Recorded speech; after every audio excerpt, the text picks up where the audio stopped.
Hello, ladies and gentlemen, and everything in between. My name is Mike Liacano, and it has been approximately 8 billion years since I last did a toy review, and I would like to change that today, because I got a figure in yesterday that is quite nice and should be pretty simple to review. We have the Bandai Movie Monster Series in 1995 Gamera from 2020, this year, brand new. And to start off, I must say, this guy is really freaking good.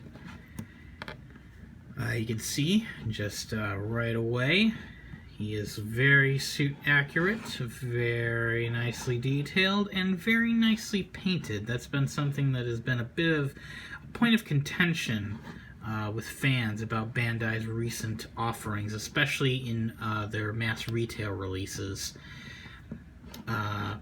But this guy seems to show that maybe it's not Bandai that's the problem in that regard, at least when it comes to their Godzilla figures. A couple details that I noticed that I was particularly impressed by. First off, his plastron, that's what they call this soft, this belly portion of a turtle, is totally painted. I was not expecting these side portions to be so well painted, but you can see they are, even just in these, little edges, right down, all the very edges of it, just totally painted. Really nicely done. Wasn't quite expecting that. Other thing I noticed is that if we look closely, we can see that the shell and the skin are different colors. Even though you can see they are molded together. Now, I'm not sure if it's the body or the shell that's painted. I would probably think the shell, but either way, it's super clean to the point where I didn't really realize it until I took a closer look and realized, wow, that's molded together. This is not a separate piece molded in, whatever color the shell is supposed to be. That's a lot of paint on this guy, and very clean paint. Other things I noticed, his bottom of his toenails are painted. That's something you don't see too often. And, of course, his mouth is just really, his head in general is really well painted. All of the individual teeth painted all around. Tusks painted all around. The eyes are exceptionally, I think, well done. You can see you got the iris and the pupil. You even got this little black line around the iris. Really, really nicely done. And as a point of comparison, let's bring in one of Bandai's Toho Kaiju from recent years. Here we have Biollante. For starters, she's a lot smaller. Maybe not in terms of overall mass, but in terms of scale, she's quite petite. More so than you'd expect for Biollante. And at a glance, it seems like, oh, they're probably comparable in terms of paint, but it's when you get in close to the details, you realize just how much more Bandai was seemingly able to do with Gamera here. We look at the teeth. It's more of a sculpting issue, but obviously, Biollantes are more like reliefs into the gums, it's like the gum. And the teeth are like a one fused piece, and the teeth are like a relief sculpture into the gums. They're all individually painted, at least, but Gamera, despite the fact that his teeth are way smaller, actually has them completely individually sculpted in full 3 dimensions. Biollante also has tusks like Gamera, but unlike Gamera, her tusks are only painted on the front. The backs are totally blank, just green. And then we look at the bellies. Gamera's plastron, again, totally covered in paint, every inch of it, completely color accurate. Whereas Biollante, she's got plenty of sculpting for her, like her gooey, glowy heart, but only the very center of it is painted. So yeah. Now what this tells me is that Bandai's not the problem here. And also, again, remember, this guy's mass retail. Bandai's been doing this kind of paint on Godzilla figures lately, but it's all in the premium Bandai releases, the Kaiju Bangaichi line. Now what this tells me is that Bandai has no problem offering this level of paint and quality on mass retail figures. But Toho is likely charging exorbitant prices for licensing. It's something a lot of people, I feel like, don't realize, is that licensing fees for properties that are not toy original, they do affect the price of toys. If you look at Lego Star Wars is usually more expensive than, say, Lego City or the Lego Movie. And that, again, is because it's a licensed property. And, Lucasfilm and especially Disney now know that they can charge whatever they damn well please for licensing. So, naturally, Star Wars Lego is a lot more expensive than other Lego.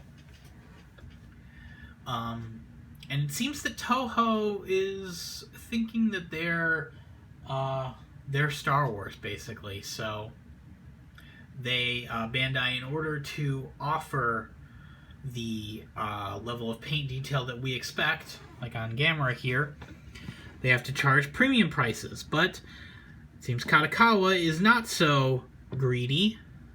Cat got me there. Anyway, Katakawa is not so greedy, and they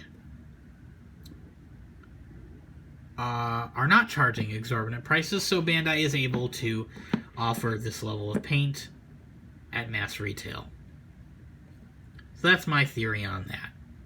And before we do the thing of comparing the toy to other toys, we're going to run through articulation real quick. It's Bandai vinyl, all cut swivels. No head, a bit disappointing. Swiveling heads are usually helping emote. We've got shoulders, hips, and tail. So, not a whole lot with this guy, but about what you'd expect. Then, for the standing the toy next to other toys portion of this review, you already saw with Biollante, but let's bring in a more standard 6-inch scale figure. We got Rodan here. Fits in pretty well. Pretty proportional with most 6-inch Bandai vinyls, I think. Although he is bigger than I expected, and we can see that with Hedorah here. Hedorah is usually considered one of the bigger Showa kaiju for Godzilla, but he is quite a bit smaller than Gamera here. I don't think that's entirely accurate. But hey, you'll probably still fudge it, do forced perspective or whatever. Is that right? Or that's right. Yeah, do forced perspective, make Hedorah look bigger. If you're doing photography or stuff like that. And also got, just for funsies, let's bring in a candy toy. This is the Bandai Shokugan candy toy 89 Godzilla. So, it's different scales. I mean, I don't really know what this does for anyone, but I'm sure someone is very happy to see this comparison. Also, for out-of-scale comparisons that make no sense, let's bring in Ultra Kaiju 500 series. We got Raikubus here. Again, totally out of scale unless we just pretend that Raikubus is not supposed to be regular kaiju size and he's like tiny, like Ebera or something. Whatever. And then, one last size comparison. We've got my Revoltech 1995 Gamera, which I still love this figure. I know he's not super accurate, but and he's small, but he's still a lot of fun. Very dynamic, as you can see.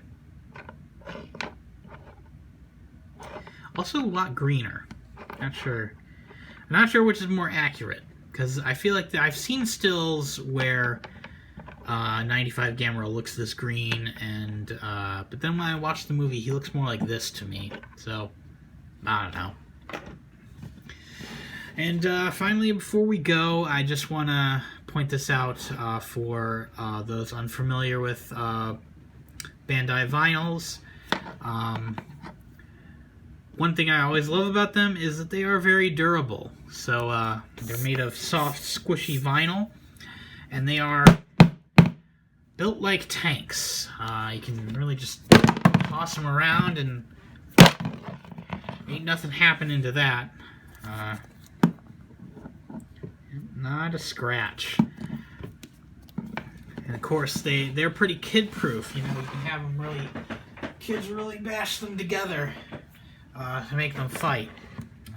So let's bring in Hedera to demonstrate the durability for if a kid were to be bashing these together.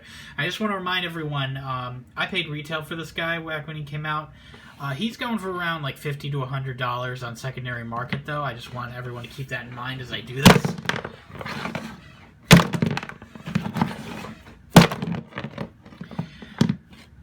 So yeah, very durable Bandai vinyls. One of their best selling points, I think. So yeah, that's Gamera 1995. He's a really good figure. You should get him if you like kaiju vinyls, especially if you like Gamera. That's all I gotta say.